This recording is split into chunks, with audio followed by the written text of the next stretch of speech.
सबसे पहले उसे महान की उपाधि एक रोमन राइटर ने दिया। जिस वक्त सिकंदर की ताजपोशी हुई उस वक्त दुनिया में एक महान युद्ध छिड़ी। इसके बाद सिकंदर उसके रास्ते में आने वाले सभी राज्यों को एक के बाद एक हराता चला गया और कमांडरों से लोकल मैरिज करने के लिए प्रेरित करता था ताकि नए राज्य। यह एक बहुत ही इंपॉर्टेंट हिस्टोरिकल इवेंट है जिसके बाद वेस्ट और ईस्ट एशिया में पहली बार भारत की जमीन पर आ पहुंचा। पोरस ने सिकंदर की सेना में शामिल होने और झुकने से मना कर दिया और इसके बजाय उसने लड़ना स्वीकार किया। इंडिया एक सब ट्रॉपिकल कंट्री है जहां पर गर्मी ज्यादा पड़ती है और सिकंदर के सैनिक ठंडे देश से आए थे और उन्हें इस गर्मी में लड़ाई करने में काफी ज्यादा मुश्किलों का सामना करना पड़ रहा था। सैनिक आगे बढ़ने से मना कर दिए।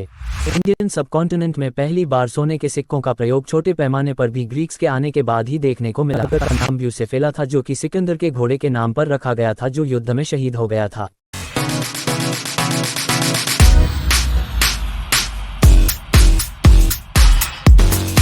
हेलो फ्रेंड्स, कैसे हैं आप लोग? Welcome to our channel the Darvesh. आज हम आपको हिस्ट्री के पन्नों से एक इम्पोर्टेंट हिस्टोरिकल पर्सनैलिटी और उससे जुड़ी हुई कुछ इंटरेस्टिंग हिस्टोरिकल फैक्ट्स से रूबरू करवाएंगे।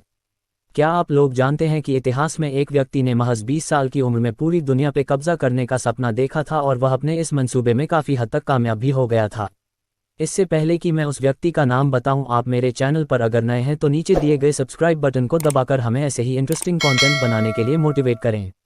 जिस राजा ने इतना बड़ा सपना देखा था उस राजा का नाम सिकंदर था। उसे अंग्रेजी भाषा में अलेक्जेंडर कहते हैं। उसे अन्य नाम जैसे सिकंदर तृतीय तथा सिकंदर मैसेडोनियन नाम से भी जाना जाता है। सबसे पहले उसे महान की उपाधि एक रोमन राइटर ने दिया था जिसे हम प्लॉटस के नाम से जानते हैं। प्लॉटस ने अपनी ड्रामा मोस्टेलारिया में पहली बार सिकंदर को महान शब्द से संदर्भित किया था। इतिहासकारों के अनुसार सिकंदर के जीवन काल का समय 356 ईसा पूर्व से 323 ईसा पूर्व तक है। उसके पिता का नाम फिलिप द्वितीय और माता का नाम ओलंपियस था। सन 336 ईसा पूर्व में उसके पिता की मृत्यु हो जाती है, जिसके तुरंत बाद मैसेडोनिया के लोग फिलिप के बेटे सिकंदर को अपना राजा घोषित कर देते हैं और इस समय सिकंदर की उम्र महज 20 साल की थी। जिस वक्त सिकंदर की ताजपोशी हुई उस वक्त दुनिया में एक महान युद्ध छिड़ी हुई थी। ये युद्ध उस दौर के दो ताकतवर साम्राज्य ग्रीक्स और पर्शियंस के बीच छिड़ी हुई थी। इस वक्त पर्शिया अचेमेनद साम्राज्य के अंतर्गत आता था। इस युद्ध में ग्रीक्स पर्शियंस के ऊपर अपना राज्य स्थापित करना चाहते थे। इस कारण से यूनानियों के अंदर सिकंदर से एक उम्मीद जाग गई कि इनके तहत वो पर्शियंस पर चढ़ाई करेंगे। सिकंदर के साथ पूरा ग्रीस सिवाय स्पार्टा राज्य के इस लड़ाई में शामिल हो गए। इसके बाद सिकंदर उसके रास्ते में आने वाले सभी राज्यों को एक के बाद एक हराता चला गया और उन्हें हराने के बाद वहां पर अपना राज्य स्थापित करके आगे बढ़ता चला गया। उसने अपने सैनिक और कमांडरों से लोकल मैरिज करने के लिए प्रेरित करता था ताकि नए राज्य के संचालन में काफ़ी आसानी हो जाए। इस तरीके से सिकंदर ने एक नई जगह पर अपना राज्य स्थापित करके वहां के लोकल को अपने साथ मिलाकर तथा उनके कल्चर को बढ़ावा देकर अपने राज्य को बड़ी आसानी से संचालन करने में काफ़ी सफल रहा था। इस तरीके से सिकंदर ने नई नई जगहों पर अपने यूनानी कल्चर को वहां के लोकल कल्चर में मिलाता चला गया। अंत में वह समय भी आया जिसमें सिकंदर ने राजा डारियस को हराकर पूरे फारस साम्राज्य को उखाड़ फेंका और पूरे फारस पर यूनान साम्राज्य की स्थापना की। यह एक बहुत ही इंपॉर्टेंट हिस्टोरिकल इवेंट है जिसके बाद वेस्ट और ईस्ट एशिया में पहली बार ग्रीक्स कल्चर का बड़े पैमाने पर इम्पैक्ट देखने को मिलता है।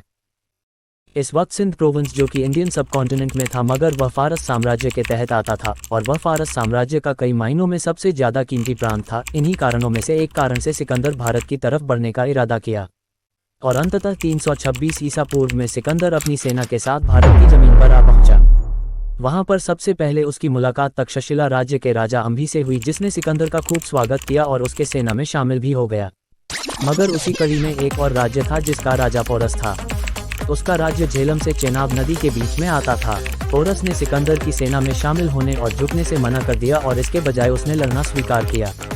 अंत में उसने बहुत ही बहादुरी से सिकंदर के खिलाफ लड़ाई लड़ी मगर इस लड़ाई में वह हार जाता है। इसे हम बैटल ऑफ झेलम या बैटल ऑफ विटिस्टा भी कहते हैं क्योंकि विटिस्टा झेलम नदी का प्राचीन नाम था। इस युद्ध को ग्रीक स्रोतों में बैटल ऑफ हाइडिस्ट भी कहा जाता है। हालांकि इस लड़ाई में पोरस सिकंदर के सैनिकों से हार जाता है मगर वह अपने बहादुर विचारों से सिकंदर के दिल पर जीत हासिल कर लेता है। इस लड़ाई को देखकर सिकंदर पोरस से बहुत इम्प्रेस हुआ जिसके बाद उसने उसको उसका राज्य सौंप दिया और उसको वहां पर अपना कमांडर बनाकर आगे बढ़ गया। जब वह 20 नदी पर पहुंचा तो उसके सैनिक आगे बढ़ने से मना करने लगे। सिकंदर के सैनिकों ने आगे बढ़ने से क्यों मना किया, इसके पीछे कई कारण हो सकते हैं मगर कुछ प्रमुख कारण ये हैं। सबसे पहला कारण इंडिया का जियोग्राफिकल और एनवायरमेंटल कंडीशन। क्योंकि इंडिया एक सब ट्रॉपिकल कंट्री है जहां पर गर्मी ज़्यादा पड़ती है और सिकंदर के सैनिक ठंडे देश से आए थे और उन्हें इस गर्मी में लड़ाई करने में काफ़ी ज़्यादा मुश्किलों का सामना करना पड़ रहा था। दूसरा कारण ये था कि उसके सैनिक लगातार 10 सालों से एक लंबी लड़ाई लड़ रहे थे जिस कारण से वह काफ़ी ज़्यादा थक चुके थे। मगर इस थकान से भी ज़्यादा भारी उनके दिमाग में एक डर बनने लगा था, और यही डर उसके सैनिक के पीछे हटने का तीसरा कारण था। उस वक्त भारत में एक बहुत मजबूत राज्य मौजूद था जिसे हम नंदा साम्राज्य से जानते हैं, जो कि उस वक्त धनानंद राजा के अधीन था। इस साम्राज्य के ताकत के किस्से फारस साम्राज्य तक फैले हुए थे। इस ताकत का स्वाद सिकंदर ने भारत में घुसते ही सबसे पहले पोरस के हाथों चख लिया था। इन्हीं 3 मुख्य कारणों से सिकंदर के सैनिक आगे बढ़ने से मना कर दिए। सिकंदर ने अपने सैनिकों से आगे बढ़ने के लिए उन पर काफ़ी ज़्यादा दबाव डाला, परंतु सैनिकों ने इनकार कर दिया। अंत में सिकंदर का ईस्ट एशिया को एक्सप्लोर करने का सपना पूरी तरह से खत्म हो गया। वह सिकंदर जिसने पूरी जिंदगी अपने सभी दुश्मनों को हराता गया मगर अंत में अपने ही लोगों के सामने हार गया। फिर भारतीय उपमहाद्वीप में जहां तक उसने अपना राज्य स्थापित किया था वहां पर कमांडर और एडमिनिस्ट्रेटर्स को एस्टैब्लिश करके वह इंडस नदी के रास्ते से होते हुए अरेबियन सी और फिर पर्शियन गल्फ से होते हुए इराक जा पहुंचा, जहां पर एक बहुत ही पॉपुलर शहर था जिसे हम बेबीलोन के नाम से जानते हैं। बेबीलोन शहर मेसोपोटामिया सभ्यता के अधीन था।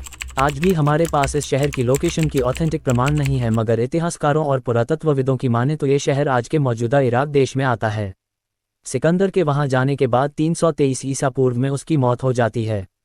इस तरीके से एक महान राजा जो महज 20 साल की उम्र में पूरी दुनिया पर कब्जा करना चाहता था और अपने इस सपने में काफ़ी हद तक कामयाब भी हुआ, मगर अंत में अपने ही लोगों के दिल में बैठे डर से हार गया और अंत में उसे भी मौत का स्वाद चखना पड़ा।